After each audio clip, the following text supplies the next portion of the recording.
Good morning, everyone. We're just waiting a few more minutes for a few more people to join us, and we'll be starting at about 10:03. Thank you.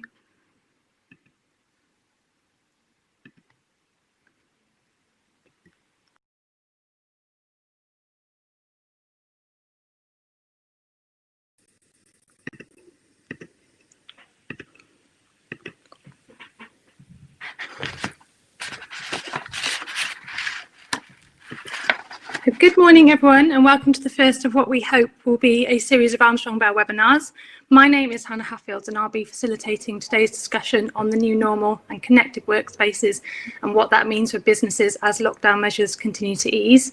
I think that everyone can agree that the last quarter has been both an interesting and challenging time for the majority of businesses across the UK. And today our guests will relay their own experiences whilst touching on how their business has changed and what their new normal looks like. If any listeners have any questions as we go through the webinar, please submit these via the private chat function, as we'll be hosting a dedicated Q&A session at the end. So first of all, I'd like to introduce our speakers. So we have Mark Wright, who's BBC Apprentice winner and director of one of the UK's fastest growing digital marketing agencies, Climb Online. Dale Goff, who is the director of Prosser Knowles, which is a leading financial planning and wealth management firm, and Will Copley, who is the MD of Armstrong Bell, which is of course an established business telecoms provider. I'm going to turn my camera off so you can see Will.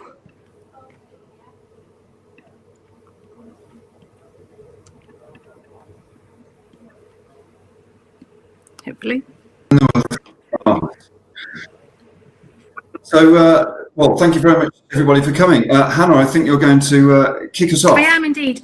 So obviously everybody here today manages or owns service-based businesses, which means any disruption during lockdown would have obviously proved challenging. Mark, can you relay your experience in how you and Climb Online adapted to the lockdown situation and how you managed to maintain your level of service to Climb Online clients over the last quarter? Well, it's been, and thank you for Armstrong Bell and everyone for joining this morning and inviting me along. I think any business owner that gives up their own time to come to these things, it's always such valuable discussions. And what we're going through right now is truly unbelievable. I remember on 3 days after this all started, the COVID stuff happened and the lockdown stuff happened, I called Lord Sugar, who's my business partner in Climb Online. And I said to him, you know, what's going on? What should we do? And he said to me, in 65 years of running a business, he's never experienced anything like this. And to basically get your goggles on because it was about to go down. And to hear that from such an experienced business person put a bit of fright into me, because it was the biggest thing that he's ever faced. I've also heard from Richard Branson that it's the biggest thing he's ever faced, and all of these really successful guys. So I think the first thing that we should sit back and reflect on is that as business owners, entrepreneurs, managers in business, we're all in this together.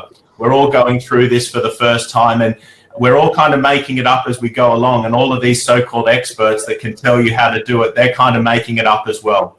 So the reason I wanted to come along today is my business has just had, in the past 2 weeks, it's a record amount of sales. And I feel that we've implemented some great things within our structure, and particularly from our work from home model, that I believe I can share with you to help take your business to the next level and just get you through this period, because we're in survival mode. For me, the best thing we did was make quick decisions, early decisions, and embrace the work from home model. And right now we've come in on budget for our financial year. And 3 months ago, if you told me that was going to happen, I wouldn't have believed it. So I'd really love to answer your questions here today and anything that the panel puts together to me. But thank you for having me. No problem. And Dale, what's your experience been like over the last quarter? Yeah, to echo Mark's thoughts as well, really. A very, how would I explain it? Quick, fast. Everything seems to have gone by in an instant. We had difficult times ahead. I think what's important, and to reiterate what Mark said, I think what we had to do is take the threat seriously. When everything first started happening, I think there was a sort of an ostrich approach from some businesses, head in the sand, it'll be okay, this will tide over. And what we had to do was look at that for what it was as a threat to business, and understand how our business was going to move forward. So as a service-based business, which we all are, we are relatively face-to-face as a company. And so immediately that was off the table. And so it was a huge, very quick adaptation of technology for us and how that can help us communicate with clients as effectively as possible. Because again, I think the last thing you want in terms of uncertainty, and everyone uses the word unprecedented, which is exactly what we are. You know, no one really forecast this coming, no expert or anyone in between. We had to ensure that we were still talking to our clients. So the last thing that people that we look after would want would be not to hear from their financial advisor at the point at which we are needed the most. And so we adapted by, we had to close a few offices. We operate 4 offices across a region. So we shut a few of those down on the basis that we would almost operate from a hub. And then a huge adaptation of things like everything you've heard of, Zoom, Teams, FaceTime, and ensuring that our clients were comfortable with how we would be communicating with them moving forward for the foreseeable future, and to communicate that it was business as usual, really, you know, slightly different. You know, I'm sat in a home office rather than my office in Worcester, but actually, you know, a large majority of things have been able to continue. But it has been that adaptation and not the denial process. It's been important to look at this for what it is and understand how we need to adapt as a business to continue providing service for our clients. And Will, what about your experience at Armstrong Bell, both from an internal perspective and in helping other businesses? Yeah, I mean, I certainly remember kind of a slow ramp up, and then a sudden, you know, on the Thursday evening, or whenever it was, when we realised, okay, we're actually going to close the doors tomorrow. It was genuinely a bit of a shock. But in terms of the technology, it's been there. It's been there for, you know, a while, perhaps as long as 10 years. I think what Mark and Dale are both talking about is the adoption, the mindset has moved forward.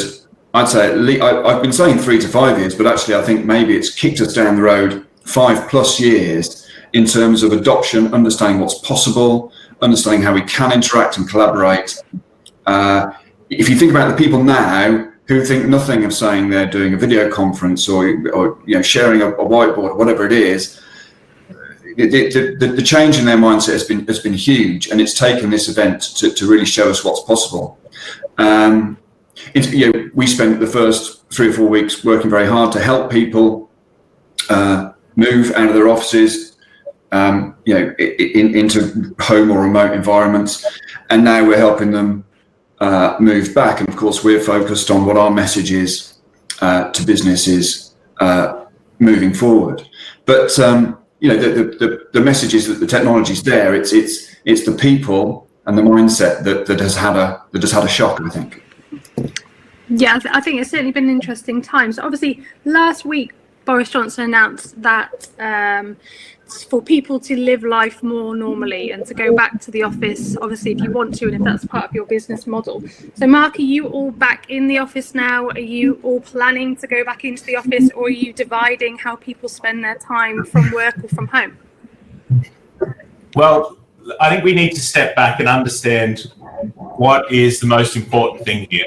The most important thing is your business runs as normal as possible. And the key to any business, no matter what anyone tells you, what you ever read in a book, the most important thing in business is to report a profit, is to make money, because otherwise it doesn't last too long, let me tell you. And no matter what the government's saying, no matter what your advice is getting, you need your employees to feel safe and secure and be productive. Now, my opinion is, I'm a bit old school in my thinking, and before this event, I believed that the office needed to be an office full of people and everyone working in the office. And if that wasn't the case, things weren't happening because I couldn't see it. Now, this hurts me and pains me to tell you that I may have been wrong. Since we've been going for the work from home model, we've seen, if anything, increased productivity. The staff are working, if anything, harder, if anything, longer hours, and our output has increased. And with that, our turnover and profits have as well. Technology has got to a point where we're able to work just as effectively, speak just as openly and just as frequently as we would across the office. Now, I've just unfortunately invested 150 grand in a new office. And if you go onto my Instagram stories this morning, you'll see me celebrating it with the interior designer. And there's 4 of us in here this morning out of my 45 full-time employees. I gave, after the government made their announcement last week, the staff the option. If they feel more safe and secure and productive, they can continue to work from home. And if they'd like to come into the office, that option's now available. No one has taken it. What I'm hearing from my staff is, well, I'm saving on my Oyster card. I'm getting an extra half an hour in bed. I can walk the dog at lunch, and I'm in the park exercising by 5:45. My life is a much better life. And it's very hard for me to argue when I'm making more money. So I'm in a position where right now I'm a bit confused as to what the future holds for the theory of my business. And at the end of the day, I have to follow the numbers, and the numbers are going up in my business. So I'll let my staff continue to make what they think is the right decision for them. And what about you, Dale? Do you agree with that sentiment? Yeah, I do, to be honest. It's interesting, isn't it? I think for certain members of the team, there is definitely more value in being in an office-based environment. They might be a trainee advisor or a new joiner or someone, and they will learn from the hands-on experience of just being sat in the sort of general premise of another experienced individual. If you look at a experienced advisor, one of our directors, then obviously those people can work from home very effectively. They know what they're doing, and actually, in my case, as an example, I find much like a lot of my people, by the sounds of it, I can get a lot more done, because my office door is not a revolving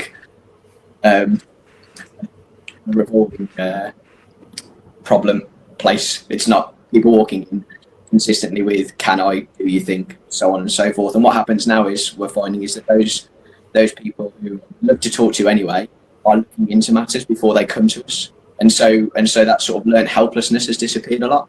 And so I think there's definitely a more efficient way that people can work. But I think for me, it's probably a balance. So I think I can't speak for everyone's business, but for me, there's no way our business would continue, in my opinion, in normal world as we are today.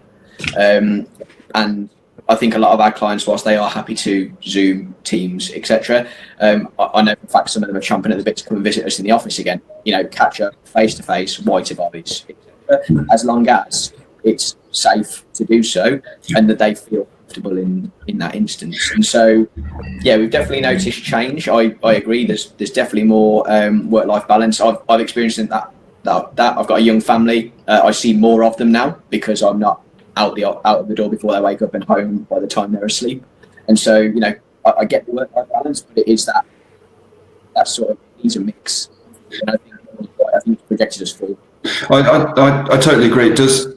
It does feel somewhat more healthy, but then of course perhaps we've been in some industries certainly a slightly lower workload anyway, which might be more healthy. I think I'd echo again what you said there. I think, but a word of caution, and Dale, you've hinted at this, that the narrative that working from home is great and I can walk the dog and this and that, I think that narrative is coming from perhaps slightly older, slightly better off people. And when I say slightly older, Dale is over 20, everybody, just in case you...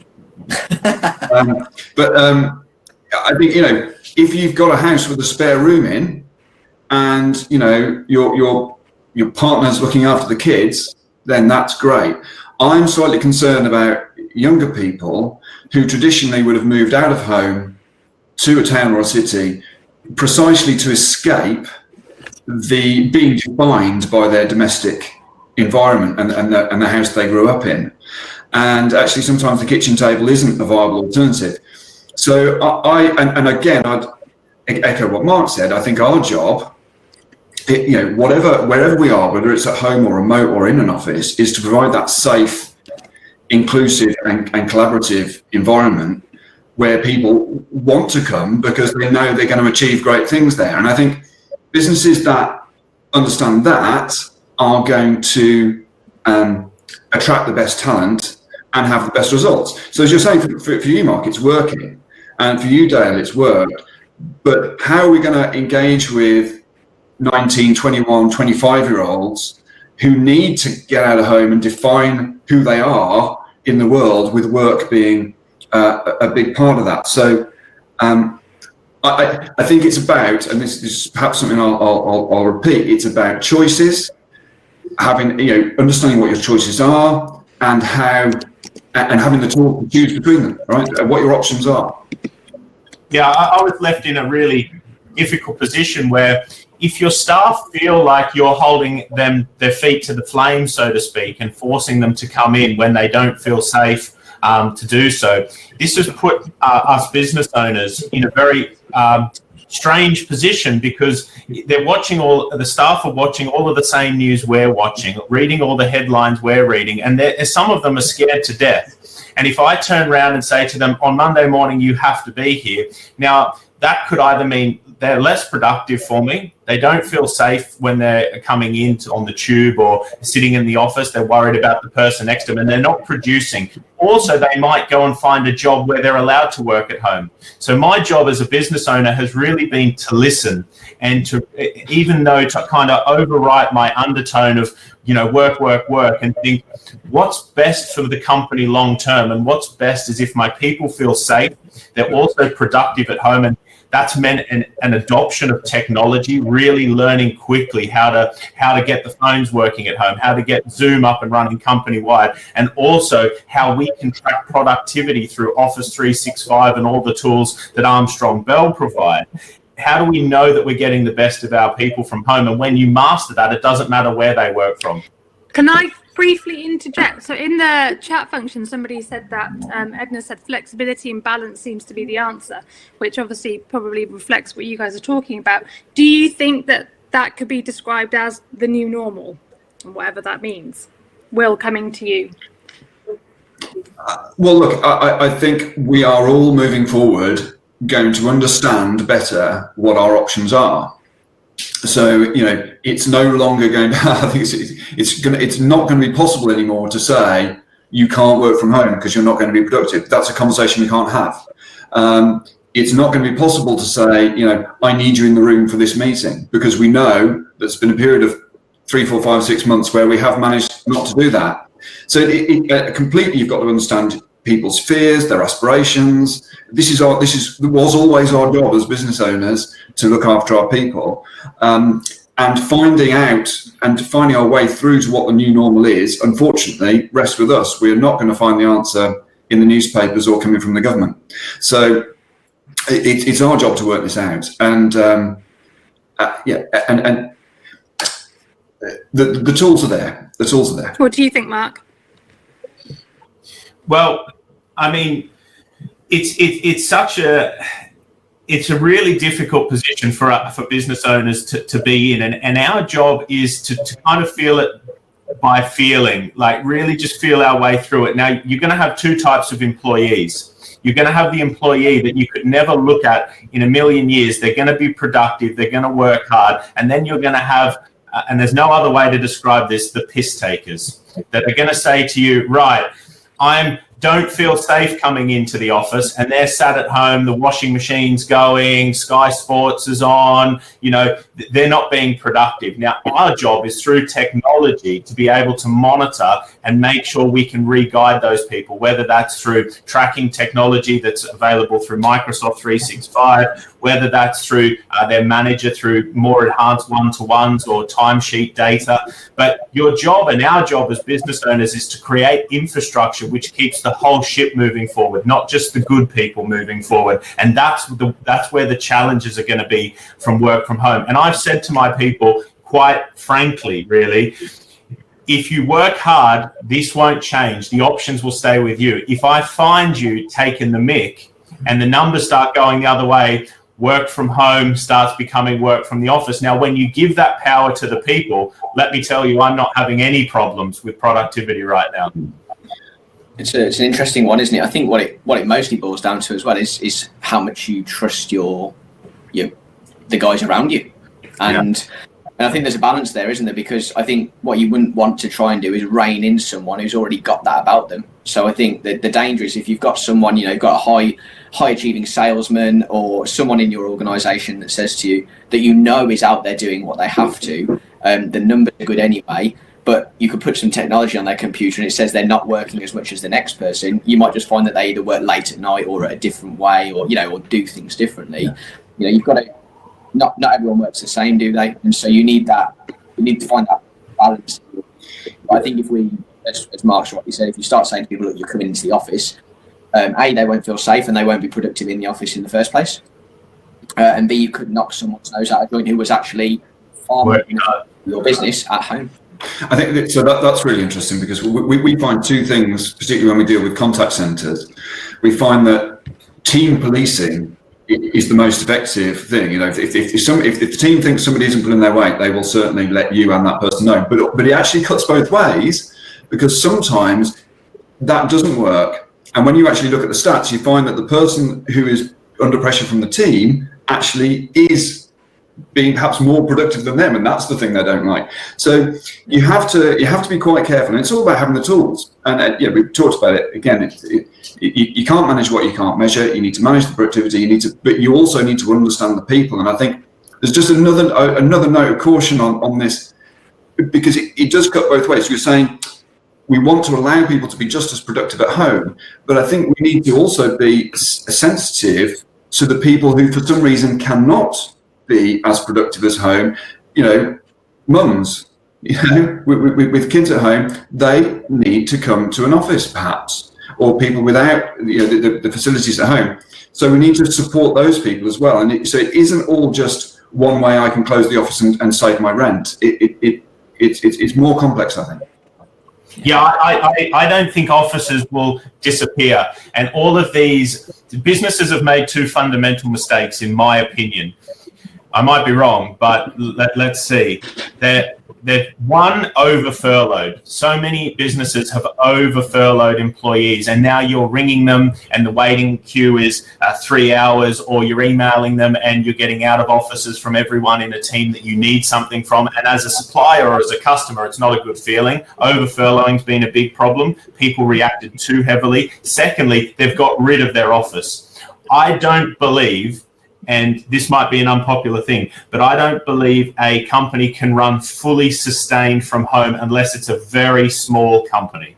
Unless you're a 1 to 5 man band, maybe they can work from home and catch up in a hotel, I don't know, bi-monthly or something. But when I've nearly got 100 employees across my organization, I have to have a space where we can have meetings, where we can have training, where we can do one-to-ones, where we can come and connect people to the vision, to the company. And I believe maybe office size will shrink. You won't need the same size of office, but you will need somewhere where you can come in as a team and communicate. And otherwise, you'll end up with a bunch of freelancers working for you that will be off running their own businesses. So I think that's what I've seen, over furloughing and getting rid of your office. I wouldn't advise that at all. Definitely not. I think it helps with perception as well, doesn't it? If you run a business like ours and we say, write to us at 64 St John's Crescent or whatever the address is, you know, that doesn't look anywhere near as professional as write to us at this office premises. And that's not only for your clients and the other businesses that you deal with, it's actually for people you're trying to recruit. You know, you want to talk about recruiting top talent, which is going to be vital moving forward for any business that wants any sort of sustainability. If you say, look, come and meet me at my house, I think people who come into businesses want to see a strong business.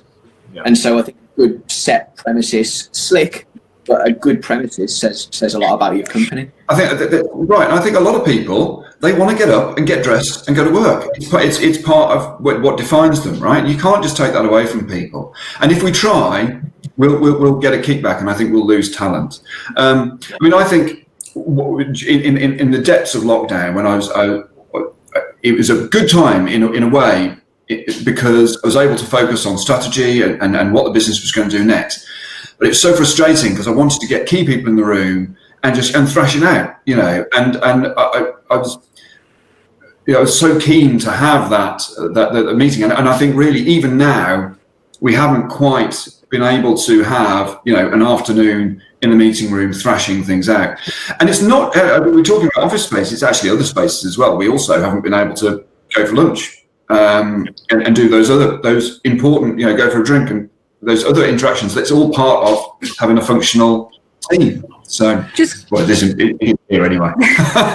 Just jumping back a step, so with obviously in terms of how people have changed working, do you think moving forwards, Mark, coming to you, that you'll measure the success of your staff by their output as opposed to the time they actually spend at work? So do you like the idea of measuring staff if they've achieved everything they need to achieve within 5 hours? Does it matter that they have to work 7.5?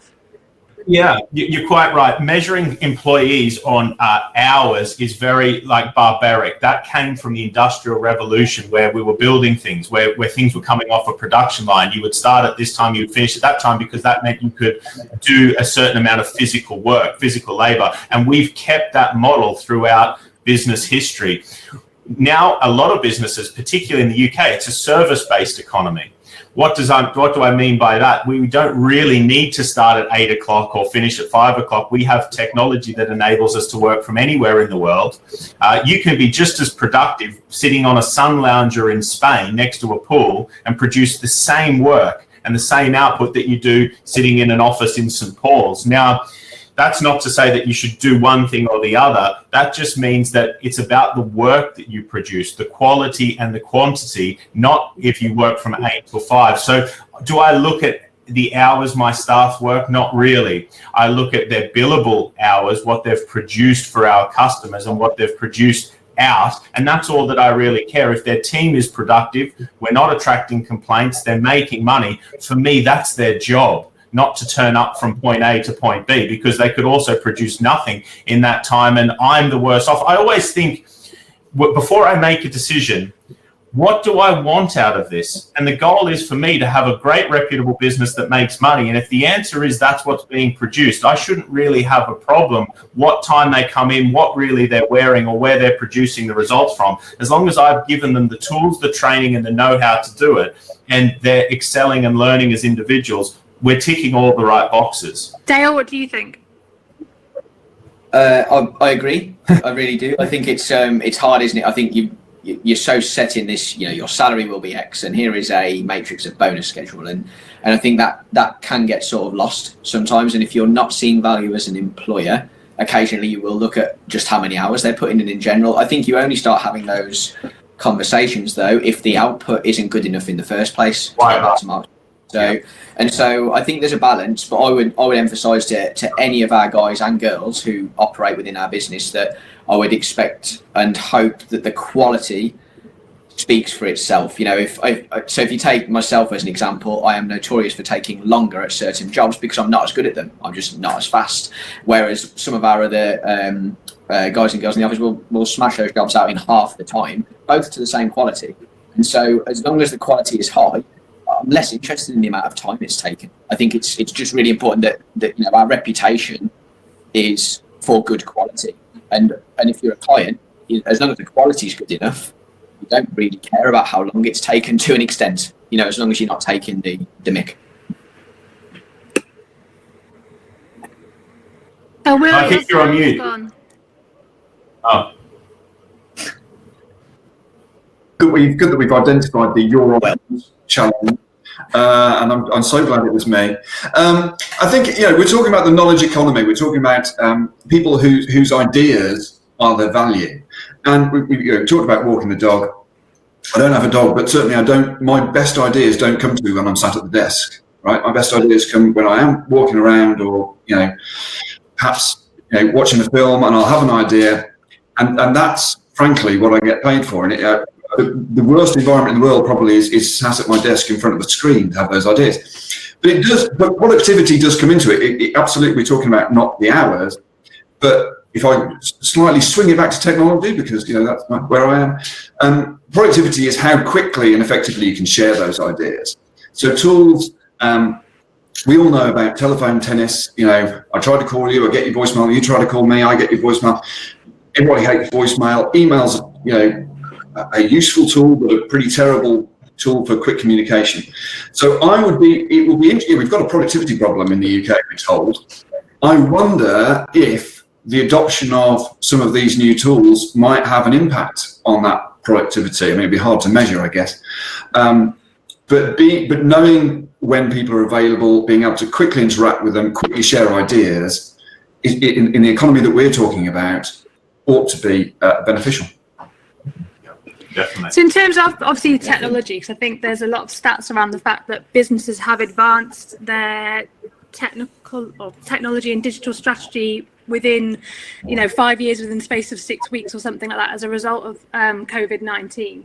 I think a lot of people think that in doing so it's just a case of Zoom or Microsoft Teams.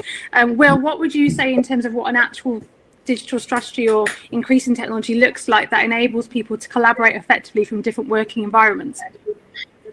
Yeah, well, we love Teams. We use Teams. I use Google Hangouts. I use Zoom.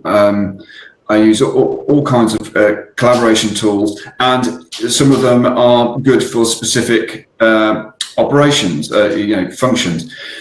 But the fact of the matter is that very few businesses, if any, will be able to replace their existing contact strategy, their existing telephone system, their existing voice products with Teams alone.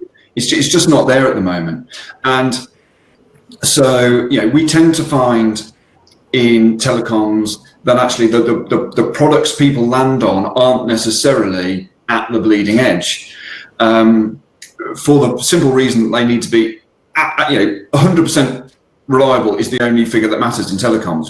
People accept different numbers in different, in IT, for example, you accept you have to reboot every now and then. Comms, it's just not acceptable. And when we talk about, it's not just those. It's more consumer.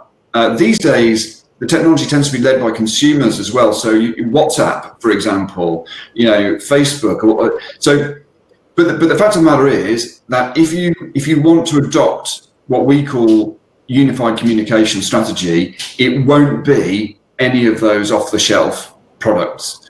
In my experience and understanding, businesses need expert advice to understand what their options are and expert help in implementing those solutions. So the big monsters are out there, but what they tend to do is create a market. So we're very excited. I think the next 5 years is going to be a huge opportunity for Armstrong Bell to get in there and help people increase their productivity. Dale, you've got quite an advanced solution in place that enables you to actually move from an environment where there were multiple offices to then being able to move to remote working quite quickly. Do you think the fact that you had that set up beforehand enabled you to basically adapt to the remote working situation easily? I think we did. You're absolutely right as well. But I'd be lying if I said that we'd planned for a pandemic, and so we did, and it was a bit fortuitous in that we engaged Armstrong Bell a number of years ago now. And what Will did very well in his team was they, as he rightly put, they understood us first. So you could liken that to my job or Mark's or anyone's, quite frankly. It's not about sort of shoving something at you before you know anyone. It's about knowing that company and what they need to achieve and why. And if you take myself as an example, when I was in an office, I have a phone sat on my desk. A call comes into the office, receptionist could pick that up in 2 of our office locations at the moment, but we're hoping to make that 4 over as long as we sort of move out of contracts, etc. That call can get put through to my office phone. I would pick that up there. If I'm not there, that call will come through to my mobile phone at home. So from a client, a call can I speak to Dale? Yes, you can. Put you through, and I've answered the phone. So I've had genuine conversations with clients over the last 3 or 4 months, and they've said, "So, are you at home or are you at the office?" And they couldn't tell, and that's massive to me from a sort of client perspective as well. I think it looks fantastic, and they know no difference, and actually it makes no difference to them whether I'm at home or in the office. And so it's been something that we fell upon. I'd be lying if I said that we'd sort of planned for said strategy. But that was down to Will and his guys looking at the business and saying, but Dale's not at his desk, what do you do when Dale's not at his desk? Right, what if? Just to build on that, I think it's such a great opportunity for SME businesses to really capitalize on the failures of bigger businesses not to adopt technology. I've had some horrendous consumer experiences recently with big businesses like Barclays, Lloyd's, Curry's PC World, where I've then been forced to use a local or smaller business, and my experience has been far faster, far better, because they've adapted and used technology where these big giants weren't set up to work from home or move with technology, and their businesses are just failing. And, you know, I'm too busy to wait 3.5 hours on the phone to talk about a microwave with Curry's PC World. And then I can ring, you know, the local place around me, and I'm on the phone instantly. They got the phone diverted from their shop to their home. Their speed and efficiency is amazing. And as small businesses, and I treat us all as small businesses at the moment, we've got so much opportunity to take their customers, to use their failings to our game, because we were ready and we do have an open mind to adapt to this stuff. And the quicker, and it doesn't matter what you're using, whether it's Teams, Skype, WhatsApp, it all starts in here with the mindset of, I will adapt it. I will listen to the new technology, because people like Barclays said, we've always done it this way. We've always had an office. We've always had desktop computers, and look at the mess they're in right now. And look how good little businesses are doing with how easy they move. Sorry, Hannah, I couldn't put it better myself. I think people need local knowledge, and that's where you know, we come in, frankly, and so I'm really excited about it. Sorry, Hannah, go on. I was just going to say, because obviously, unless you were like Dale and you did have a sophisticated solution in place, a lot of businesses won't have planned for a pandemic. But now that we've been through it, and there's the loom of a potential second spike, Mark, what would you say you've learned since March, and what has changed in the business that would enable you to basically continue business as usual if there was a second spike and we did go back into a lockdown situation?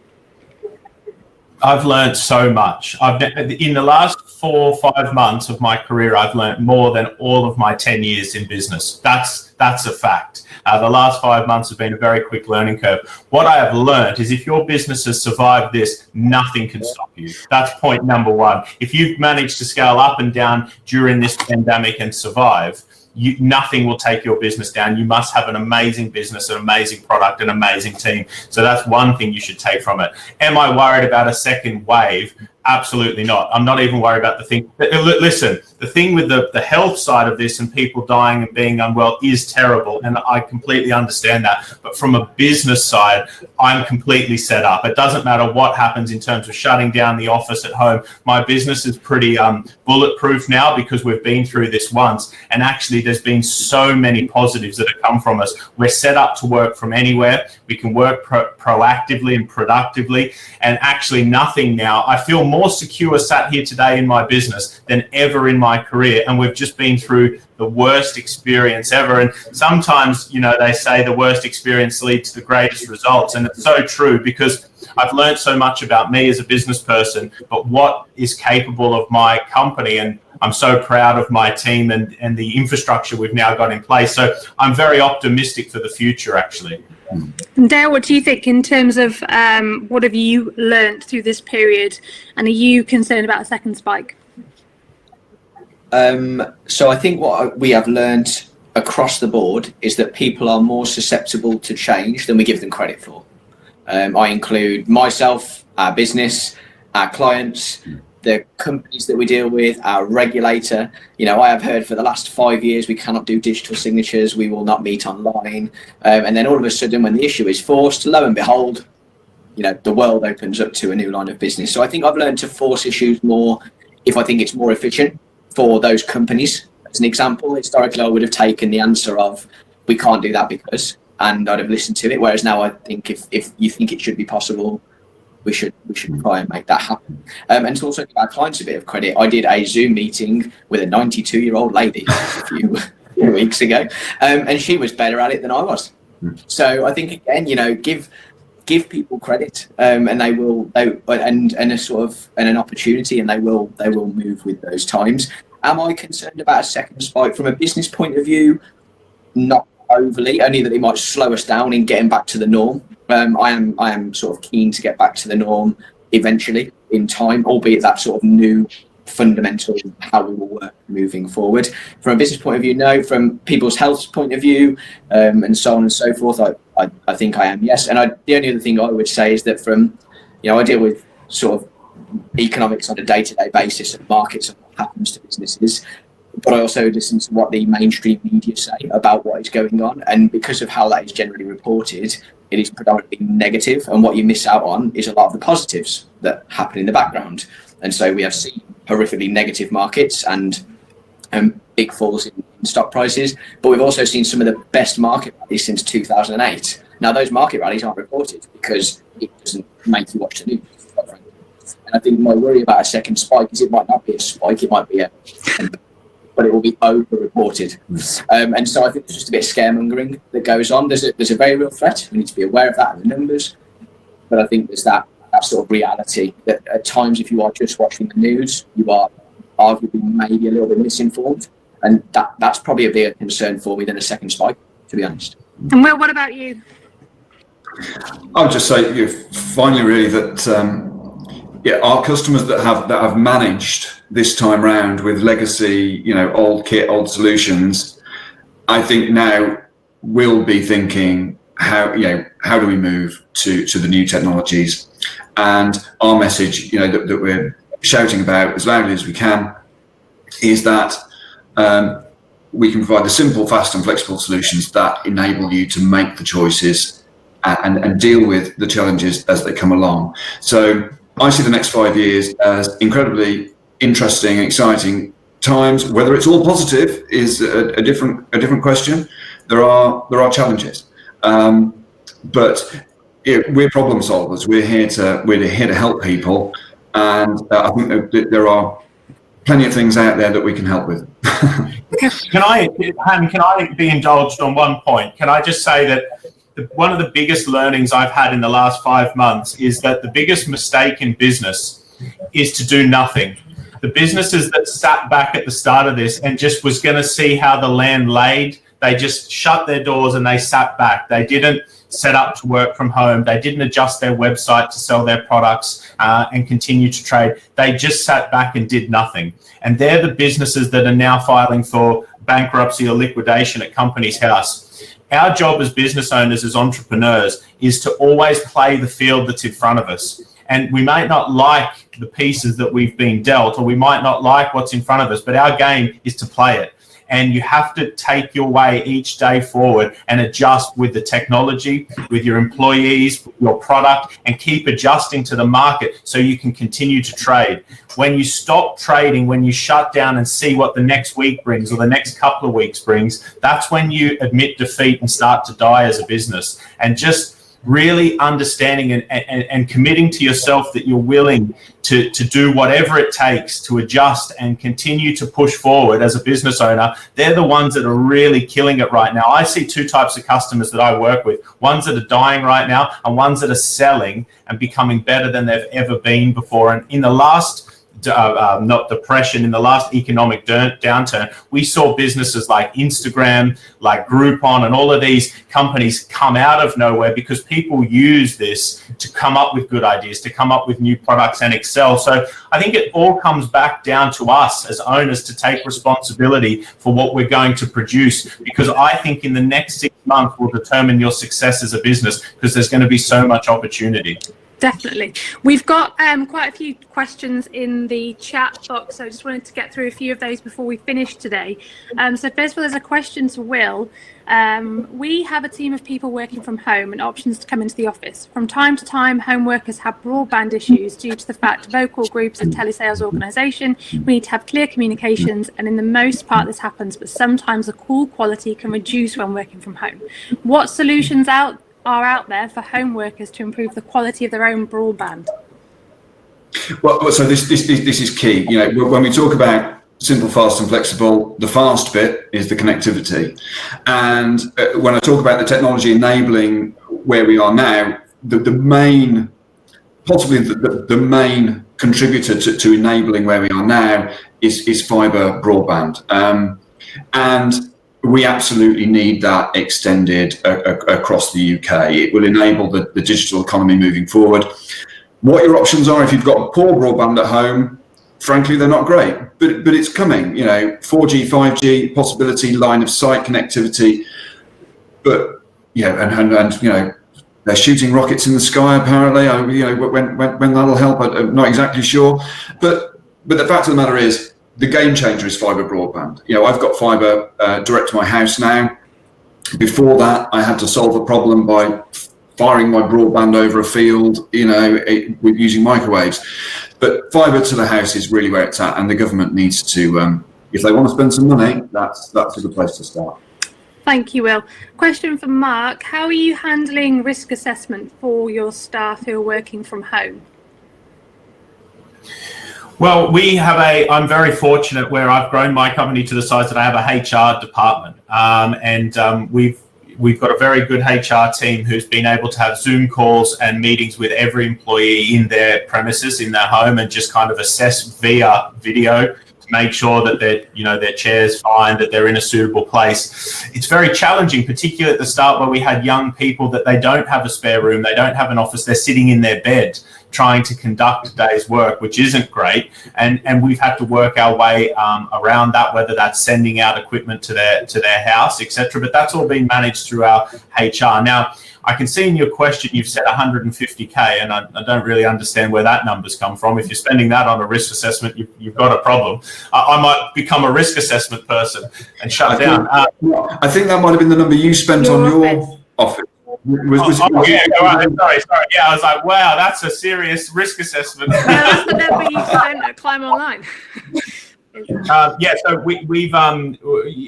you've just got to do it. It's easy. The government have provided a lot of instructions online. If you've got someone like an operations manager, a director, or HR person, you can download a form and you just write in, a general risk assessment. It doesn't take long, won't take more than an hour, but it is important to cover yourself because you really don't want any claims against you. Right now, business is hard enough. You don't want to be taken to the work tribunal on top of everything else. So it's important that you get your ducks in a row, particularly in the office with COVID security and social distancing, and also just checking the workplace at home through your HR department on your employees. But it's really not as hard or arduous as I thought it was going to be. Thank you. Dale, obviously, in terms of what you do, you have a lot of sensitive information with financial planning and wealth management. Do you deem cyber risks or threats to your business more so than COVID-19? And how have you managed that during this period with people working from home? Yeah, comfortably more so, ironically, in that obviously COVID-19 has had an effect as we've discussed at length, but cybersecurity arguably could cost us a lot more, in that people's data is comfortably the most important and valuable thing that they own. We have personal information from everything regarding medical background to bank account information. And so if anything, we hold at times more information than a doctor. And the cost of us losing that and the risk of us losing that, misplacing it, or being held ransom to it is monumental, is off the scale, quite frankly. And so cybersecurity is something that, as more and more people work from home, we are talking about more and more internet connections that link into laptops, computers, that go into servers. And so we have had to, massively upscale and consider our cybersecurity, educating our staff with regards to things to spot, ways to behave. Because I think, the danger is that you could do something. The thing with cybersecurity is that the criminals involved are so sophisticated at times, and ahead of anything that I would understand how to operate myself, just as an example, that they're coming up with new ways to catch people out all the time. I had an individual the other day tell me that he had a car salesman had a car purchased via BB Loans Limited, and the guy called and said it was his company. What the company had done, crafty monkeys, had taken back bounce back loan in that company's name by getting the business owner's name, date of birth online, sent £50,000 for a car over, and then they were arranging to come and pick the car up later that day. So they'd taken out a bounce back loan in that company's name. The money had landed, so to that business owner, everything was normal. That's unbelievable. That's scary. So again, as you speak to business owners, they're just coming up with so many different ways to sort of screw you over, excuse the analogy. You've just got to have your wits about you all the time, and if anything smells even remotely sniffy, the only reason this guy sort of even had any inkling. He just thought it just doesn't seem right. Spoke to us. We said speak to the bank, so on and so forth. Without that, he gives away a car and he's got a bounce back loan that he's got no idea of, which is just, what do you do? It's monumental. So cybersecurity is a huge threat, and it shouldn't be underestimated by any business, in my opinion. Absolutely agree. Yeah. Will, a question for you. Sorry, Will. Well, Hannah, I'm delighted to take another question. I'm keen not to overstay our welcome. Our visitors have given us quite a bit of time. Not only that, but I am going to go on holiday straight after this webinar. So I want to make sure we leave our delightful visitors wanting more. But Hannah, go on. Give me that last question. As well, I was going to ask: is there anything you would have done differently? Oh, what today? As in, well, not today. During the last 3 to 4 months. I think, if anything, when you ask the typical answer you get from a businessman, if you ask him, would you do anything? Would you have done anything different? Is he would often say, taken more risks sooner. And I think we could have perhaps been quicker to see the advantage of the window to make strategic change. We did it pretty quickly, but we could have actually said, right, it's day one of lockdown. What are we going to do? And I've got friends who, for example, you may be on the call with us now. On day one, he said, right, I'm going to do something for charity. And nobody foresaw this going on for 3 months. But because he started on day one, by the end of lockdown, he raised £6,000 for charity. So if you start fast, you can really take advantage. And I think the same goes for strategy in business generally. That's what I would say. Mark, do you have anything to add to that before we finish? No, I think that I once heard a great analogy of what it's like being a business owner, and it stuck with me during this COVID time. It's everyone owning a business is like riding a tiger. Every single person that sees you riding the tiger, they say, wow, that's cool, that guy's riding a tiger. And you're the one sitting on the tiger thinking, holy crap, how did I get on this tiger? And right now we're all on that tiger, and you're kind of just holding on for dear life. And you've got to, and it comes back to what Will was saying, is quick decisions are just so essential. Everyone that's had the worst of this in business has made no decisions. They've had lack of strategy, lack of decisions. They've sat back for too long. And really, I'm a big believer that the wrong decision made quickly is better than the right decision not made at all. You've just got to start deciding to do things, because when your employees see a leader that takes action, that's making decisions, that has a plan, you get a lot more belief from the team. You get a lot more belief from your suppliers and your customers. And it's just about really fast action and being confident in the decisions that you do make. But we've learned so much. And actually, at the start, I thought this was going to clean us up. And right now, I sit here as a much better business person in a much stabler company. And I'm more optimistic about how far we're going to go than I have ever been. So from a health side, not good at all. From a business side, I think it's actually going to be a positive. And finally, Dale? I echo the thoughts of both Will and Mark. I think you only regret the decisions that you don't make.